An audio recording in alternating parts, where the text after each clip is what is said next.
And we're probably going to be taking pictures, if that's okay with you. I'm going to be taking you for my notes in the newsletter. Okay. The broadcast. Okay. Okay. Great. All right.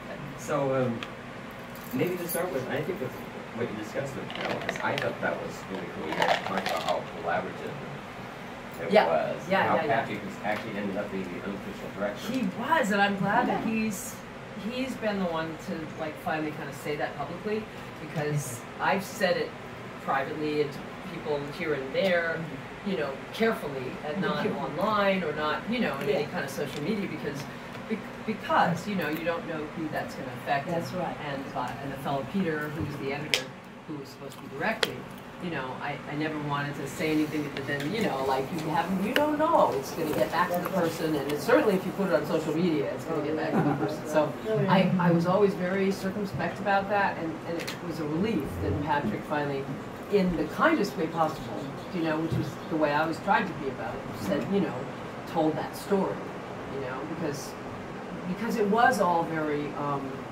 it was all in a friendly, kind way. It wasn't one of those things where, you know, there was an abdication or there was a coup, or, you know, it wasn't like that, and or even where somebody wielded their power, you know, I mean, because he could have done that.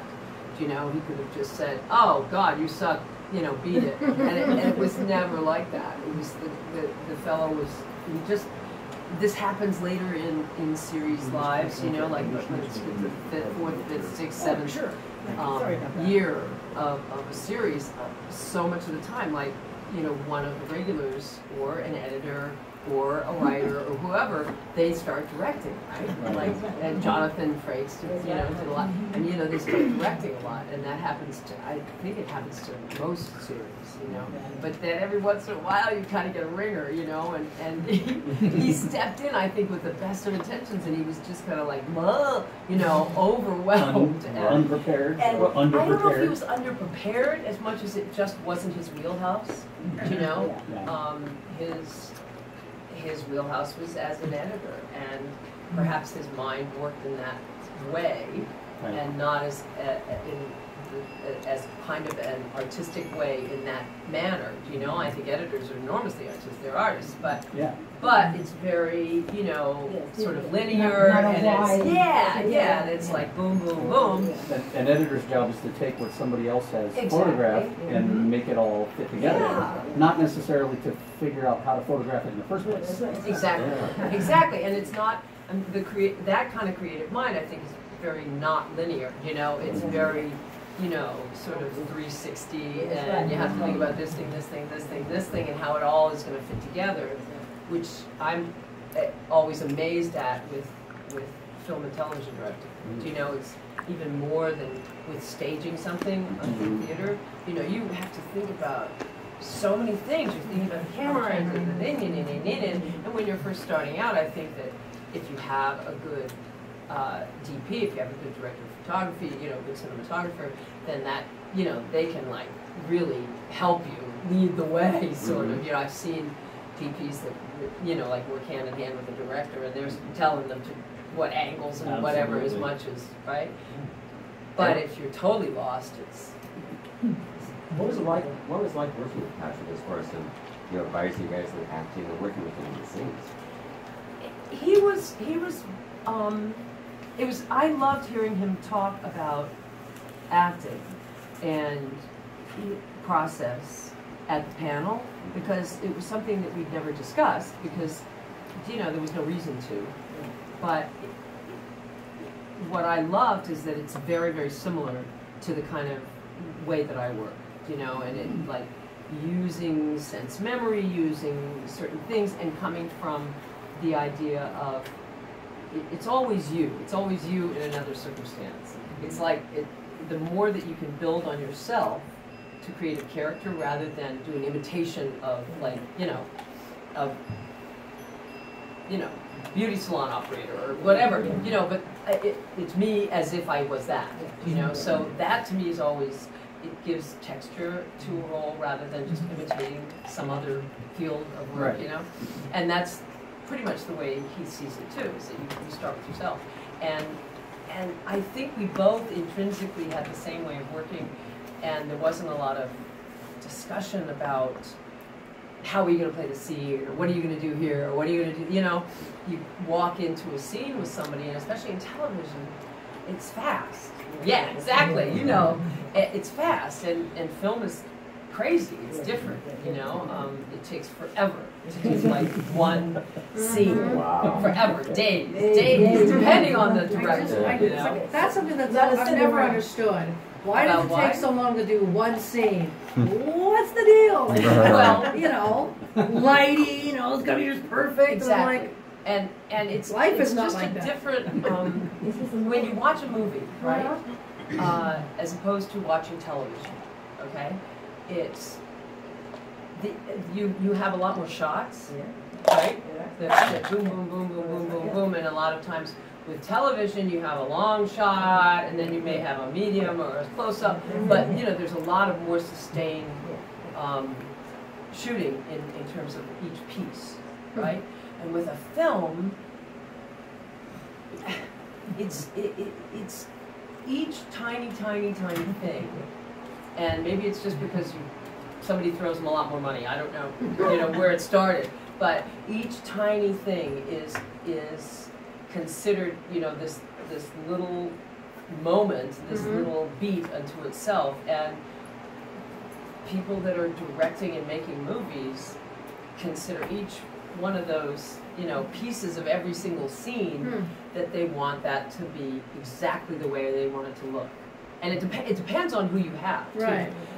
I did a movie called Civil Action, and a lot of me ended up on the cutting room floor, but the director and writer was a man named Steve Zalian, and he wrote Schindler's List, I believe, too, and he's brilliant.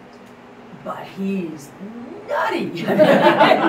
He was like, oh my God, he was like 50 takes for one part of one line. Oh my God. God. Oh yeah, no, it was days and days and days for one scene. Is that person crazy? Well, not when you realize that's the way it's going to go. And then you're like, okay, I got that. Yeah, and then I'm on a movie set. This dude is like taking forever. He wants everything to be absolutely perfect, and that's who he is. So, you know, here, I got my book, you know, or I've got my work, or I've got my this, or I've got my that, you know, and you just kind of bought, okay, I got it, you know, when you're not expecting it, or if it's, you know, the first time. yeah, First then you're scene, kind of like, what? Are you nuts? It's like what you just said. It's like, what's the deal? You know, but then that's just the way it goes, and the way a movie is constructed. You know, and that's why they take months and months to make. Yeah, and that's why it's so expensive too. Exactly. It takes so long. Exactly. With TV though, has a shorter time because you had to get something first. Okay, it's going to be shown. You only have so many moments for them to get this on the air. And so with the movie, you got a couple of years to get that there. Right. And so your time frame is so short in a TV. Yeah. And so all that is consideration, like you said, but also how things are shot.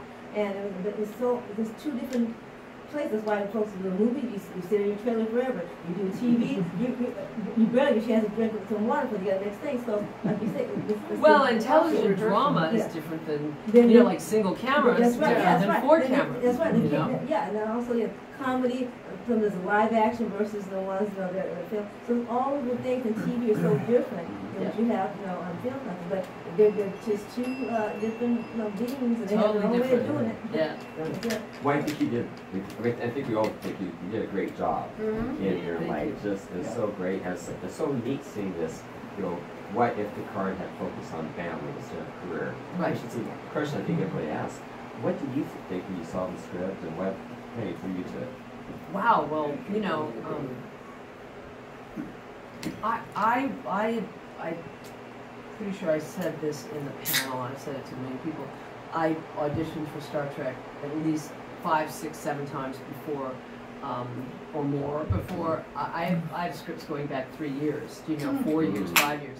Yeah.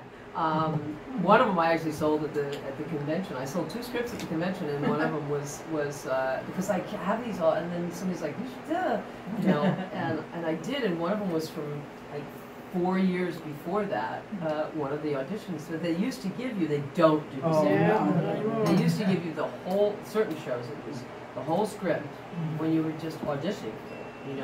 You know, like, here's your script, you know, and they would even deliver the script. Here's your script for your audition. Now it's like, sign a non-disclosure agreement for the 3 pages that have things laid across them that say property of, you know. So that doesn't happen anymore, but it used to. You used to get a whole script for an audition. It used to, even when it wasn't a huge part. On paper, not electronically. Exactly. Yeah, and now you get emailed 2 pages, and when you walk into the audition, you sign a non-disclosure agreement because of like wild corporate rating kind of practices, right? But we got all these scripts anyway, and I auditioned a million times and never got it, and figured out after a while that, you know, it meant the casting director liked me rather than I was getting rejected.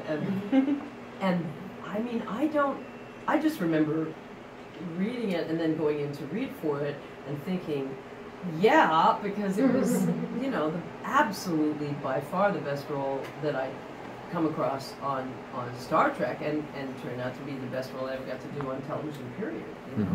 I mean, I had lots of great stuff that I got to do, but I never got to age, you know, 3 different ages, and, you know, go and die on camera, and, you know, like, you know, write your ticket for a great role.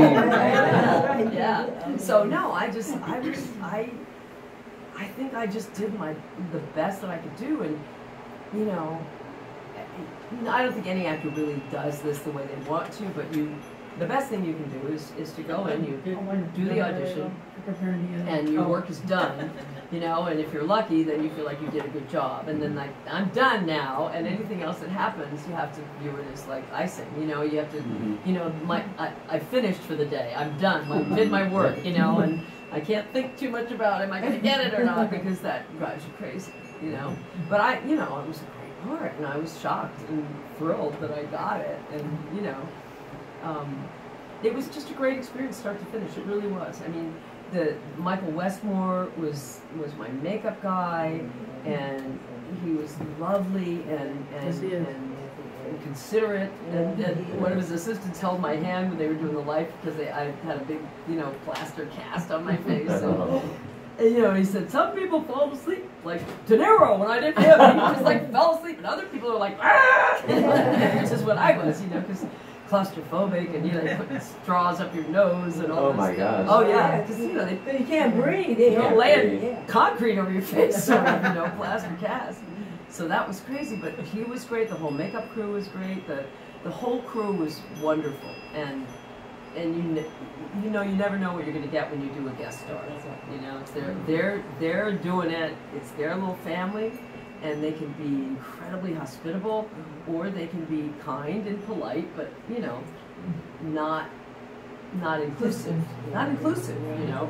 And that's not the way that the next generation set was. They were really sweet and inclusive, and I think it comes from the top down. You know, like Patrick is a total gentleman and kind and giving, and, you know, all that stuff. So, you know, that informs the rest of the cast. And it was just a great, and he was wonderful to work with, you know, and we never talked about our parts as much as just played them and played with them, and, you know, he started an apple box for a kiss. And, He was on an apple box? Yeah, he was on a quarter outlet. He was you know, like not all when they stood up, but, you know, he's a couple of.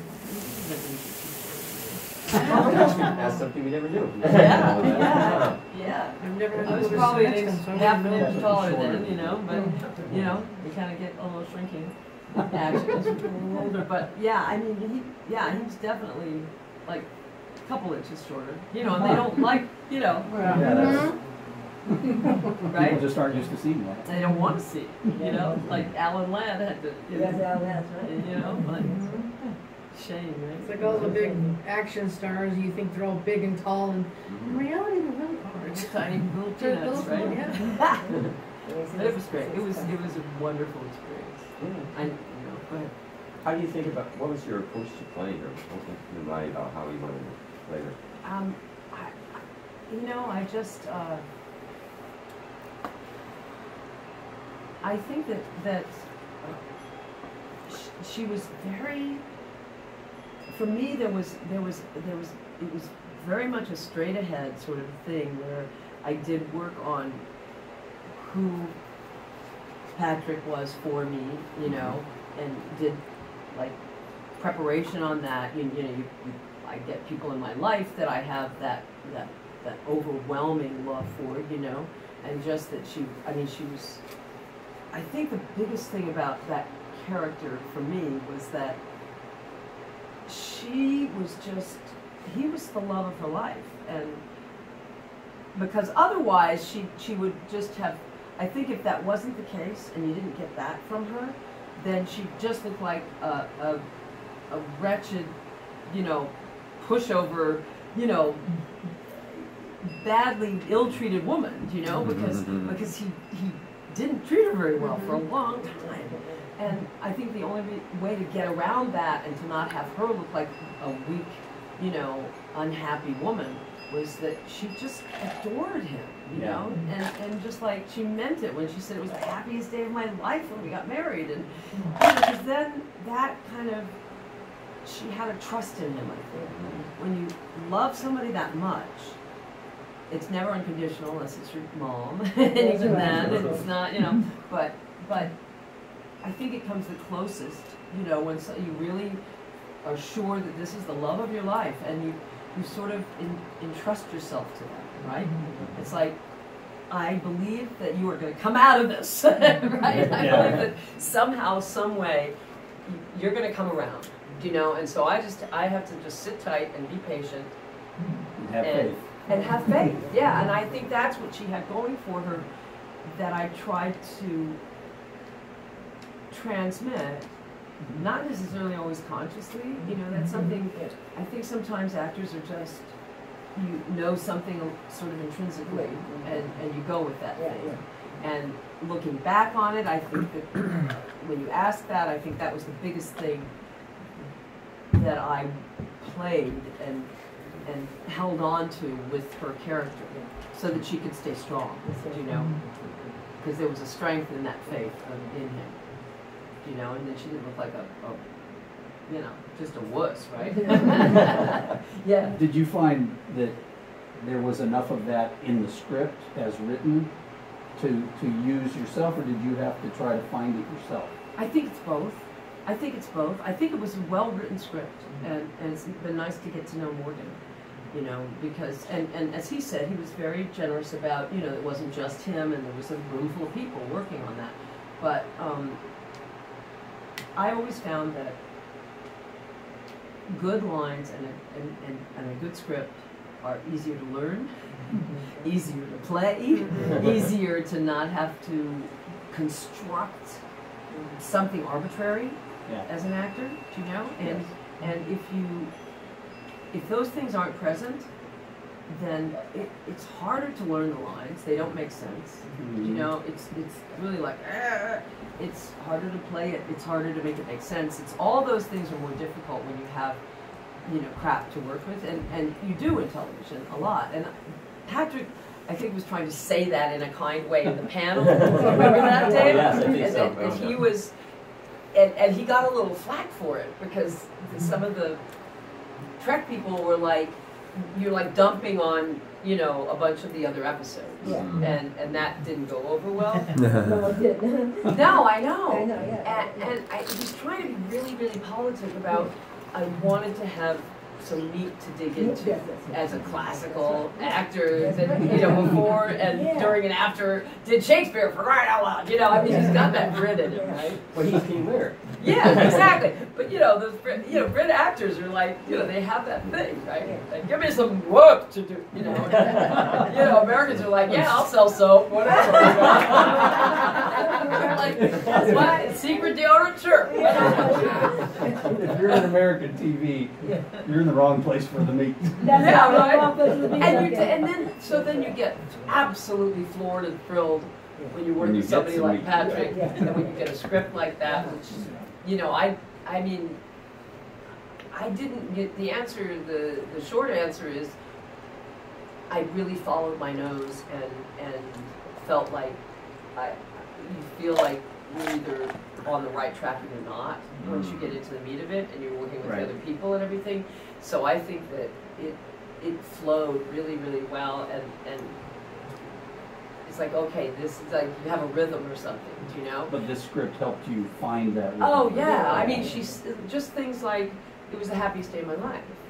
You know, I didn't want to heavy foot it, you know, like, oh, everybody listen to this, you know, but, right? Because you don't want to do that as an actor either. Because it was a simple thing for her to say, you know, I'm sure she, you know, like, yeah, duh, you know, but those things are informative, you know? Sure. Yeah, I've always been confused. Was her name Helene or Eileen? Eileen. Eileen. Yeah, Eileen with lean, Eileen. Eileen. Yeah, I have a friend who went to a convention with me. She did a Voyager. Henrietta, she's a really, really good friend, and I talked her into going to a convention with me about 5 years ago. And she went, and she kept running over from her table, you know, far away, going, Eileen, Eileen. But yeah, it's Eileen, and I think it's a pretty name. Yeah. I think all the names of the characters came in and Elaine. I know, I noticed that too. All the names were right. And Bataille, I know. Miramore. I know people that have named their daughters Miramore. Listen, I've had at least 5 people over the years or more come up to me and say that they used the flute music for their wedding. Wow. Yeah, first time I was like, really? And It's you know, so beautiful. Yeah, it is. It's very emotional. It makes you cry, I tell you. They did a thing, what they were showing the different things, like the last of different things, and it started into the world, and they played it and just made everybody start crying. It's just really touched your soul. Right, right. It's otherworldly. It's like it's a normal for Puccini. You rise to another level, I tell you. Last year they did a concert of Star Trek music at the Pantages. Oh yes, when they go I think the Inner Light theme was played. Yeah. Jay Chataway He was there. and that was one of the highlights of the show. That was so good. That was so good. I have on my through Twitter, I met these people in Ireland that they have Star Trek of Ireland. Do you know? And yeah, and we chat here and there, and they're a riot. They're great. Yeah, they are, and they're like, yeah, we're showing the Inner Light at this pub. And, look what we found. They're a riot. And somebody actually just private messaged me about that they're like Star Trek, you know, the year of Next Generation and all that stuff, and that they're doing a special showing, and I think she's gonna wanted to do some Skyping and stuff, and I was like, you know, they're great all over the world. Right? It's playing all over the world too. It's playing Right. so much here. We're talking about where you came, the different things on TV. I watch Heroes and Icons. They have Star Trek on Sunday from animated to Enterprise, and all the week they've got Star Trek. Wow. Then BBC America has it. Then 2.2 Decades has it. I mean, you can name up like 5 different things, and plus more has on Star Trek all the time. So it's more Star Trek and more Star Trek and more Star Trek. That's why I'm getting those 50-cent residuals. But one thing when you talk about your character counting, it's almost like when you were talking on the panel too. It's like all the interconnection. I won't say love because you go to other planets, so you do see aliens, and I said maybe you use a good love for who knows. But living beings, we have this connection concept, and you talked about the character and having this thing. This is timeless. What she went through is timeless. You sacrifice, you love, you connect, and you want to be with somebody. You know, she's going through so much with him, but we go with him because we have this connectedness. And you express it so well at the panel, how this is something that no matter it's universal, it's timeless, it's ever this connection. Whatever you do with it, but she did it in such a way you always remember anything. So I'm so good how you did it on the panel. So I thank you for that. Well, that's what it's all, you know, it's what Brene Brown says. You know, you guys are familiar with anybody with Brene Brown? She's marvelous. Look her up on TED Talks. She's a sociologist, and she says, I'm a sociologist and sort of a storyteller and sort of but she's wonderful, and she says that the point, you know, if you're looking for a point of it, she says she believes the point of our of being here is connection. It's just, that's it, it's connection, you know? You know, whether it's connection to another human being, whether it's connection to your animal, whether it's just connection, you know, which is great. Yeah, no, it's like when you get down to it, what do we want, you know, and then she gets into, so what's in the way that we don't want to allow ourselves to be vulnerable enough to have deep connection, so we pull back, or we're scared, or we're and all that stuff, but she says connection, you know. Well, it's interesting because in a way, the car's career was the obstacle in him making a connection with you. And he didn't do that very often, and that's, you know, I read the scripts but I didn't follow all the episodes, you know, before I did, and I still haven't seen all of the episodes, but, you know, I think that the big thing that the first big thing everybody got excited about was that he had a relationship, you know, right? You know, and he had that so seldom. He had children, and it was his real child. Daniel is a doll. He's. I saw him the last time I was at a convention, and Patrick wasn't there, but Daniel was. And we, you know, had a reunion, and we hung out. And actually, we tweet each other every once in a while, and I'll say, you know, he'll say, "Mom, I need my laundry done." You know?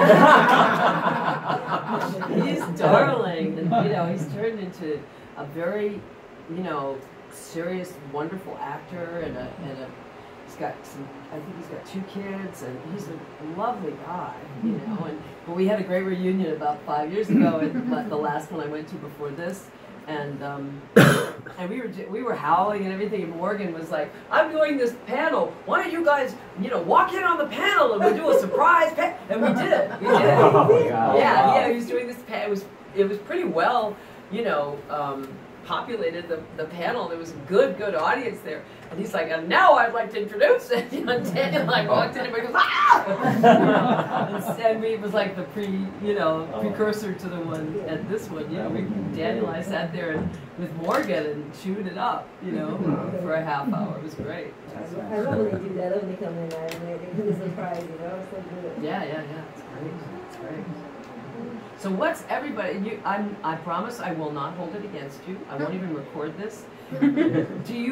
Is this one of your favorite? This is one of your favorite episodes. Yeah. Oh, definitely. Yeah, people do tend to mention it. Yeah, I mean, because it's so heartfelt, you know. Yeah. And that's more than just a battle or you know, a villain, you know. Which is why I think Patrick loved it and said what he said. Try not to offend anybody, but you know, this was like I had meat to get into. It was so beautifully constructed. You know, I mean, it's just, and I'm probably the least knowledgeable Star Trek fan in this room, anyway, but that is my favorite episode. Just because of, I mean, the music, the combination, the whole, you know, how really good package. the whole package. Yeah. You know, beautifully acted, beautifully constructed, nicely written. It was just like, it just worked. Yeah. You know, you're lucky if you get to be on board for something like that. I think it is kind of like magic happens. It's like an alchemy. You know, it's like this and this and the script and the this and the that and this and that, and you know, and then it kind of goes boom. For me, you know? it has so many wonderful elements. You know, what my wife just said about all that stuff, the human relationships, the connections that you're talking about. And that was what that story was about, was the connection between Damon and Eileen and the family, and how they grew together and how they, but laid on top of that or integrated with it was the doomed nature of the planet and what they were going to do about it, and then the Enterprise discovering it, and they put the Star Trek thing on top of the human story, and just the package was just perfect. I mean, Star Trek does a lot of things well, and you know, and they can have space battles and looking aliens and all that, but when they can find human characters and build a beautiful story about the relationships between those characters, and still have the probe and the history and all that. Hooking on up. All of that just made such a great cake. Yeah, that's a great way to put it. Yeah, and I think because it was, you know, it was so out of the box, right? You know, it wasn't, as you said, it wasn't. Yeah, it wasn't just one of these straightforward stories. Yeah, it wasn't just now we're ready for the wars and the this and the warp speed and the that. But no, oh my God, we're on this like hippie planet. What's going on here? It was like the whole novel in an hour. Is what it felt like. And the whole lifetime. What was the outside scenes filmed? What were those filmed? Oh, the outside? They were, we did all of those on the set. That was all set? Yeah, everything on Paramount. And it wasn't exterior Paramount. It was all on the soundstage. Yeah, it was all on the soundstage. You know, the miracle of lighting. Miracle lighting, Yeah. Lighting's everything. Makeup's good, but lighting is lighting. If you look at it carefully, you can, you know, when I look at it, I can tell that it's a soundstage. You know, I mean, there's something about shooting outside on a soundstage that it's you know, it's the light is it's just not, it's, you know. But you know that light versus this light. You know the difference between artificial and and you can just tell. The cinematographer did such a fantastic job of recreating an outdoor environment on the soundstage that you don't care. Exactly. Never guessed what's going on soundstage. Some of those things. That's amazing. And I think also it had such a fairy tale quality, you know, sort of in a way that the whole world of their planet was sort of mythical almost, you know, so that if you could discern that it wasn't really outside, you still felt like you were like kind of peeking in, right? You're on an alien planet, so it doesn't have to look just like Earth. Exactly. The lighting doesn't have to be the same. Right, because the atmosphere you don't know. It could be all sorts of The different. sun is a different color. Who knows? Right. And I always felt like it was almost like you're looking into a snow globe or something, right? You're just like, whoa, look what's going on. I think it's always fun with the original series episodes when they're always on that soundstage for the planet. They call that the Planet Hell station. And they have the white wall, but they just take the lights. Put colors on it. And put gels on the lights to get the atmosphere. I know things used to be so much simpler, right? So much cheaper. So much cheaper. Cheaper, yeah. So much faster and so much simpler, right? Were you a fan of the original series before you came on to the No, I wasn't. I mean, it wasn't like I didn't like it, but it was just not, it wasn't something that was enormously on my radar, you know? And I still haven't watched that much of the original series, you know? I went back and started watching more of Next Generation, you know? And what was it that my friend Mary McDonald was on? Was that Gallup? Oh, Battlestar. Yeah. Mary McDonald, who was The president. Yeah. She's an old pal. I haven't seen her in a while. I love her. Yeah, she's very good. Oh my gosh. She's very, very good. Yeah. I was just watching something the other day that she was in. Yeah. No, I wasn't. No. So I don't think I was, but I did Hill Street Blues. I really don't. But Hill Street Blues, I did the first part, and I can't remember the character's name even, but it was like, God, it was like 1980 or 81, or it was like 2 years after I got, or a year and a half after I got here, and then it wasn't until after that I got the next agent, and they took me because they sent me on an audition, didn't know if they were going to take me on, and I bagged it, and it was a series with Michael Keaton called Report to Murphy. Oh. Very short-lived, very short. But they were like, okay, we'll sign you now. You know. Let me think about that. But yeah, my very first was Hill Street, and then I can't remember something in between, and then Report to Murphy was one of my very first things. What did you play on Hill Street? I was on Hill Street. I'm trying to remember. It was like, it wasn't a teacher. I can't remember. I just know it was a nice small part. You're a good girl. I don't even. I mean, she had a name and everything. You know, she was like a good small part. And now I'm thinking about it. I'm gonna have to go back and at least look at the. Probably they don't have the video on it anymore because they kind of disappear. But they might because it's Hill Street. Yeah. But some things like Report to Murphy, and there's certain series that were like, whoop, it's gone. You know, you can't find videos on it. I've got a box set of Post Blues at home, so It's called Heat Rash. It's called Heat Rash. I'll look for it at home. Well, Blues is on Heroes and Icons. They do the top thing. This was playing on Heroes and Icons. Yeah, a lot of the really old shows, you know, like Simon and Simon. I did one of things like that, right? Yeah, I did a Simon and Simon. BTV. I did. Wow. I was a gym teacher. Teacher. I think maybe, or I was some kind of workout person. I remember I just had all these, you know, like 80s headbands on. And Gerald McCraney, I've known him over the years peripherally. You know, every once in a while we see each other because then his wife did the movie of a show called Sordid Lives, which I co-wrote the title song for and did the original stage version of it. So, yeah, I did. Yeah. Yeah, I know. It's a serendipitous thing, you know. I know you do a lot of singing. You've got your show right now at LA. Yeah, well, I did it at the Fringe Festival in LA, and now it was more like a workshop for me, and so I'm going back and I'm rewriting the whole script, which is fine. You know, because it took me years and years to finish one draft of it and to do it in public. And so now I'm going to go back and rewrite the whole thing, write some new songs for it, and do it again. What?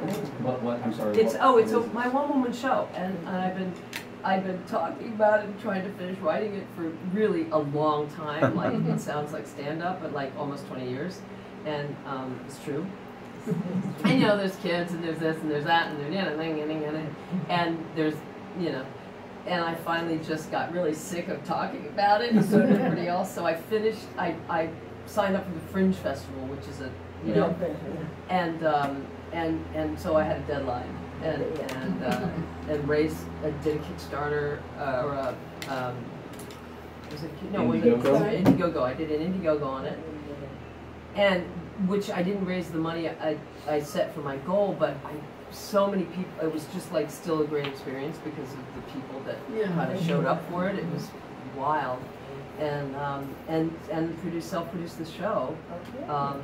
And Fringe, you don't get a lot. You just get. I just did 6 shows because that's sort of what all the Fringers do, is just a few shows.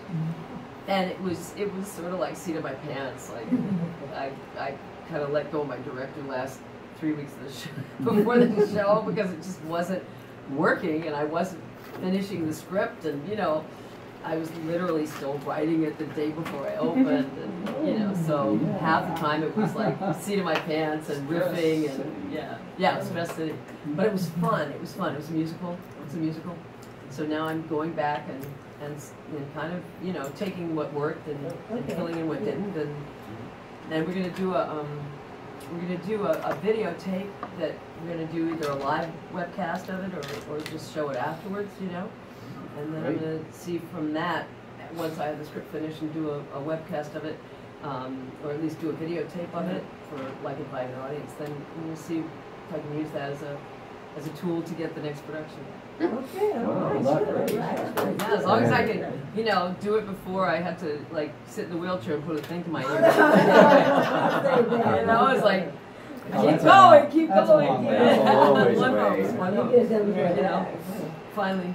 So if we look at your website, I'm sorry. would we find out how far you've gone to do this on your website? Would you find out when you do it? How would we find out you're going to have it done to show it? Absolutely. I started a mailing list when I did the convention this last time. But also I'll put it on. The name of it is Spring Loaded. Spring Loaded, and I have an Instagram and a Facebook and a Twitter, all that are Spring Loaded.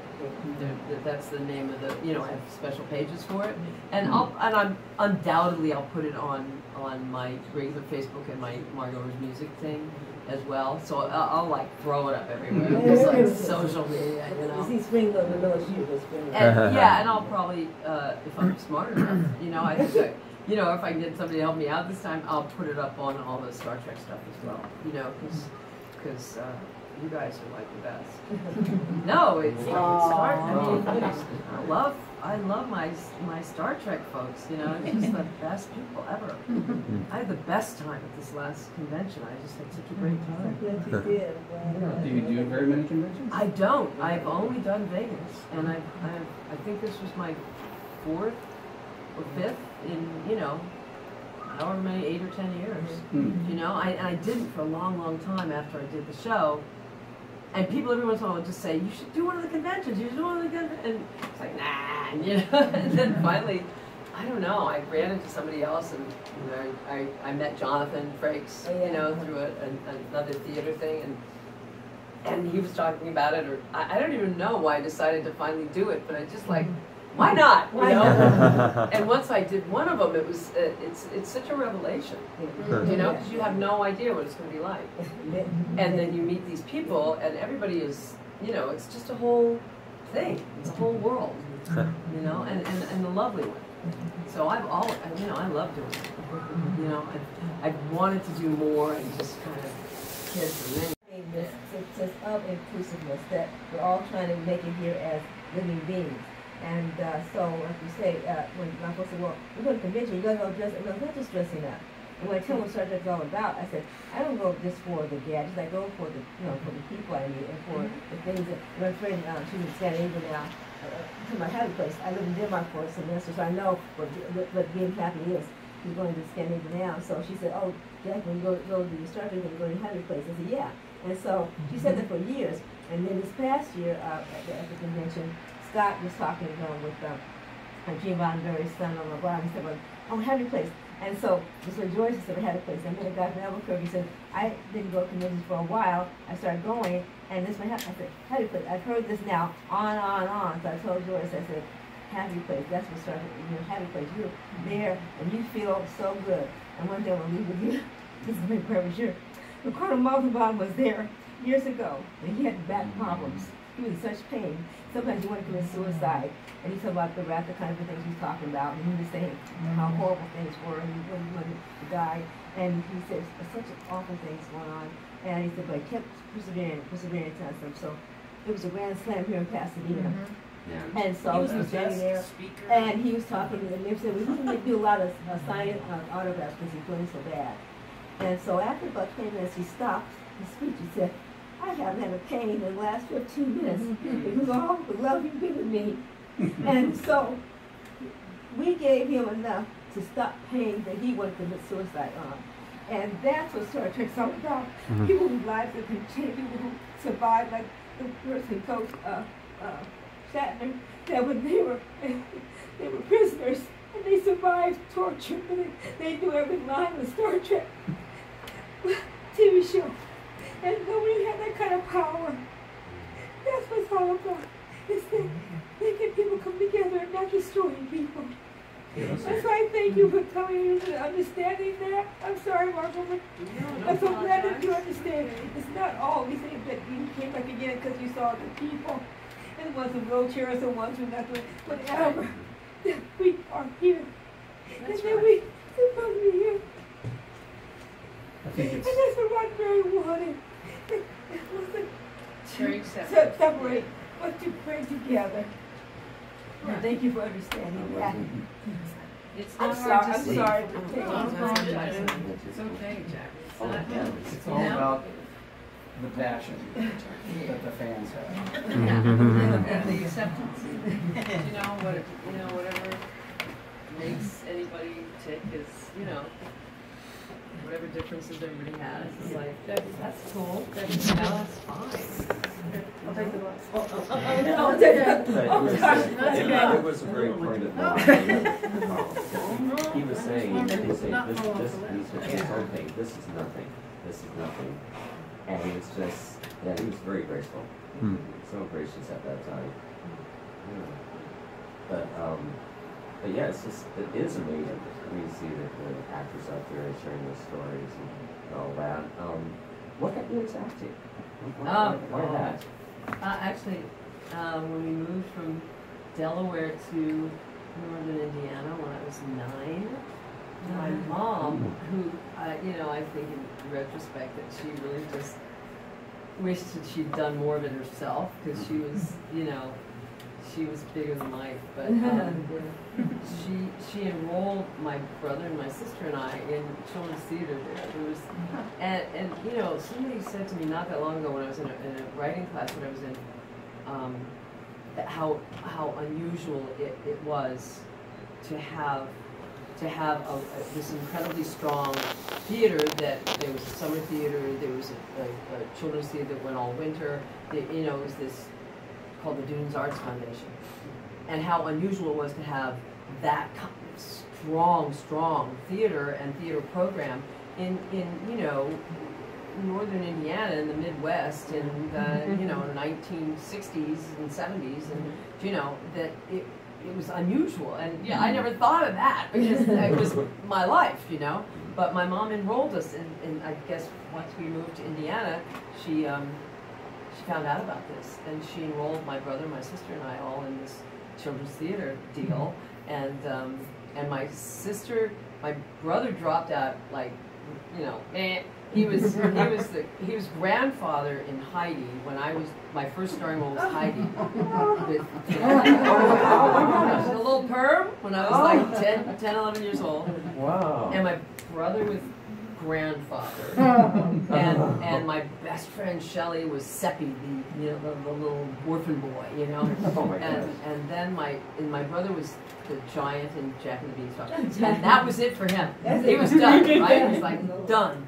And then my sister did it, you know, she stayed in it and did plays and plays and plays, and then she kind of faded out in college. And I'm, you know, like a dog with a sock. I just never let go. I just kept going, you know. And I think it was just fortuitous because it was, you know, I landed on something that was right for me when I was 9, 10 years old, and that's, you know, you're really lucky if that happens. You know, I had a professor in college that said, you know, most people go and work 5 days a week at something they don't necessarily like, and so that they can have 2 days a week where they do something they want to do. If you can find something that you can get paid for, you know, 5 days a week or more, then, like, you know, you're doing great. Not that, you know, 5 days a week or more, you know, that ever happens with actors, but you know, I think you can do what you love. It's extraordinary, you know. I mean, how many of us get to do that? Kate Mullen, who said, I'm going to something, her mother was an artist but couldn't do much because she had children who couldn't do. Yeah, right. So same thing, that, you know, the arts say, kids that going to school, being an artist and doing what you love, also have jobs and making money, but doing this every day, you love this art of acting. So you guys know, when you see how it comes out of you guys, she's just saying on stage at the convention and saying, that's how it was with her too, going to arts like that. Most artists are, you know, like hyphenates before hyphenates were hyphenates, because we had to figure out all these different crazy ways to keep. Yeah. It's like having a secret identity. Yeah, exactly. By day I'm Clark Kent. Yeah, right. And by night I'm an actor. Yeah, and sometimes you get to be an actor all the time, and sometimes you don't, and sometimes you're like, you know, writer, actor, you know, and most people are before hyphenates ever happened, right? We were hyphenates a long time ago. But yeah, so that's how I started, and just kept going and doing summer theater and winter and all that stuff, and then my best friend went to Interlochen Arts Academy, and I went and visited her, and I just fell in love with it, and I went there, and it was like majored in drama and minored in dance, and I'm sorry, where was that? It's a place called Interlochen Arts Academy, northern Michigan, and who grew up in Ohio? You grew up in Ohio, yeah. So northern Michigan, like Traverse City, Michigan. Sure.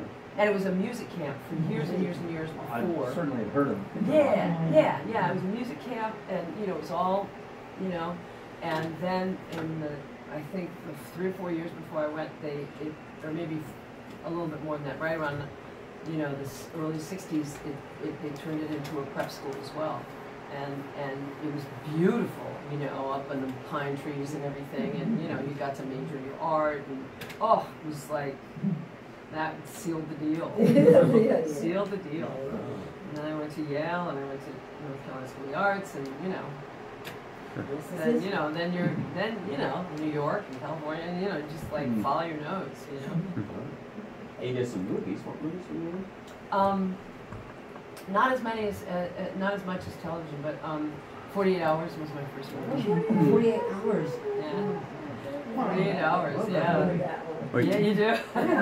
Yeah, it was great. Walter Hill's We great. gotta go play that one. Go back and Walter play Hill's it. great. Yeah, well, he doesn't have a lot of women in his movies, I so know he doesn't. and you know they're like usually like hookers or sad girlfriends, so you know, or waitresses.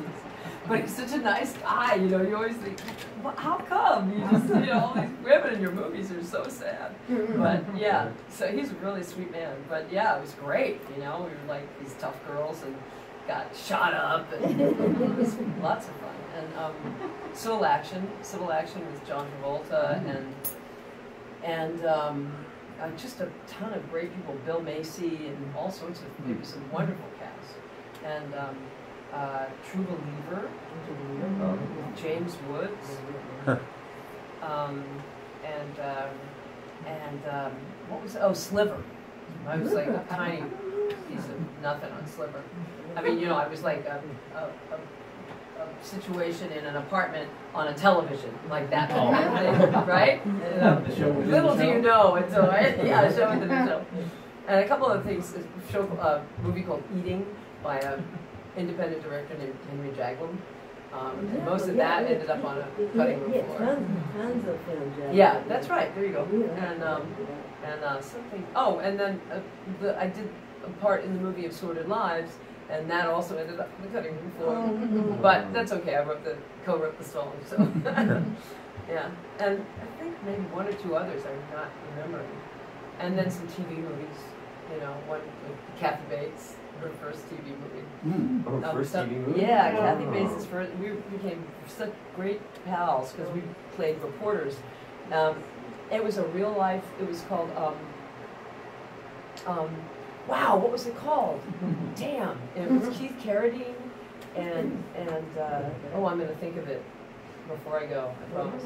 But anyway, it was from a true story, and we shot in Emporia, Kansas. Oh my God! Wow, for 2 months, and it was Keith Carradine and Terry Kinney and oh man, it was just and Jo Beth Williams. Wow. Oh, wow. Okay, and Kathy Bates and myself were reporters, and I'm gonna think of the name of it. Well, you computer people love And then Yeah. you know television and some theater, you know, but that you know lots more television. Lots more. Are you doing any TV now, or do you have the parts coming in? Nothing come up now. Wait till the next job comes along. And I kind of pulled back a little bit while I was doing working on my show, and I'm doing storytelling now, which is really fun. And I like it a lot. You know, I've done a couple of those, and one thing called Listen to Your Mother, which is franchised all around the country. It's really cool. You know, like stories about motherhood, about being mothered or being a mother, or you know, whatever. And that, and another storytelling thing in Los Angeles that I did. And so I love that. I love that. I love doing it. So I'm doing a lot more of that These are kind of live. stuff. Yeah. Yeah. And storytelling is such a thing now. Oh, it is. It's come back. Yeah, it's a big I'm a deal. former librarian, children's librarian, so I never did. And it fits in. It fits into, like if you're doing doing a one-woman show, you know, stuff like that, or all that live theater stuff. It really fits in a beautiful way, you know. So I'm doing a lot more of that, and I'm still auditioning here and there. You know? Not as much. But Well, the first thing on her thing is the doctors and all my children taking off. you know, on whose thing? Who's Kathy's? Kathy's Oh, wait a minute. taking off. Starts with M. M. It's a TV movie. It's Oh, Oh, the doctors and all that. Yeah, she did that in New York. That was all yeah, soaps and TV stuff. series. But wow. How Taking did I off is the forget first that? thing after all my children. She did Ambulance Girl. We'll What? find it. Yeah. Yeah, No, I'll think of somebody it will in find 2 it. seconds. I can't believe it. I've never forgotten that word before. I mean that title before. Come back to five and down, Jimmy Dean, Jimmy Dean. I Oh, love that one. That was good. She's Keith Carradine. Yeah, Keith Carradine. Have you done a lot of theater? Right. I've done not as much as I wanted to.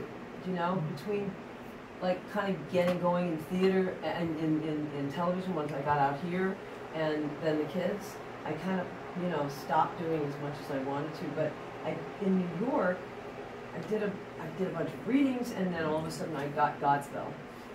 Oh, Godspell. Yeah, that was my first equity show in New York. Was Godspell. What part did you play Godspell? Well, the first thing I ever did was Day by Day, Oh, and I did that when I did Out of Town Company, and then I did Turn Back, Oh Man for 5 minutes.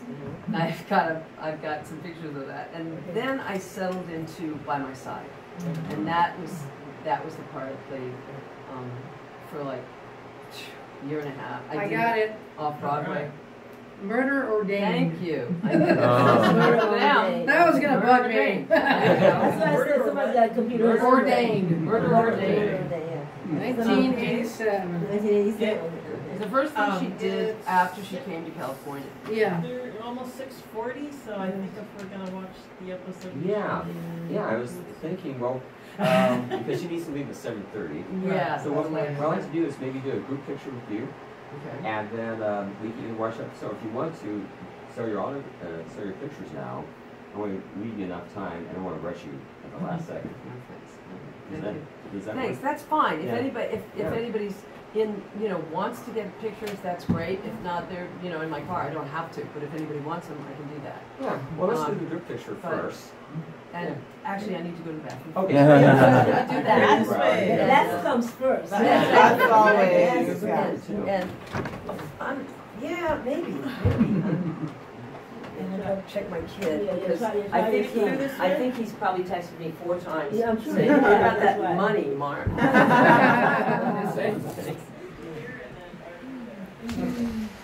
Hey, we're It getting. does have flashback. Actually, it comes up as really good. That's good, actually. I thought that'd be good to give a little. Yeah. What do you think, lighting and stuff? I can't do everything I'll make it, but let me know. This is Palos Verdes Estates. Might not need it, but I would give a little bit of extra. Thanks. Do one. Oh, yeah. I got things in the back too. It's All the episodes. And what do you think with the lighting on? That's the convention. I'm just saying, no, I'm saying 2 by 1 hour. No, that's It might have too much reality. It's too much reality, yeah. Turn it off? Yeah, turn that one off, Every please. day, and She so, does, I think, but monthly. I had the convention one has, all the food. And I had this one. Does someone have a timer? Will you be able to, Oh, like, jump around and Wild. It does have a It timer. does have a timer, but that's okay. I don't I'm care. not It's going like- to set it up. It's on a timer. But that's what it is. I mean, that's why I love Course Lessons. Okay, There you go. I'm sure I've got a few stories in there I somewhere. bet you do. That's a great thing Yeah, I was about, worried and about the UCLA extension has great writing courses. that. No, don't change that. That's That's a great, that's a size use. Are you? Yeah, bring the piano bench up and put it in front, and then people can sit on the piano bench too, maybe. So anyway, Yeah, sorry, what are we doing? yeah, Let's talk instead of. Yeah, that's okay. So I just said to Or bring the David piano and bench Pat over that, there. like, friend me on Facebook, guys, I mean, until I get to that, like, 5,000 thing. 5 million. Yeah, no, I think it's like 5,000, they shut you, you can't take any more pals or something. Heard of that. Yeah, but I'm not, I'm only halfway to that. Okay, so Am I what are sitting? we gonna do? Are we sitting? My bike. Here, I'm gonna do this. Yeah, I don't remember. That's right.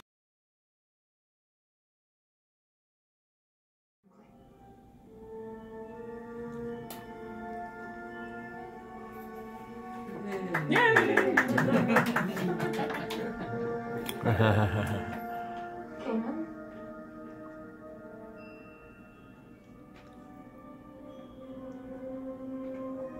You really shouldn't go outside.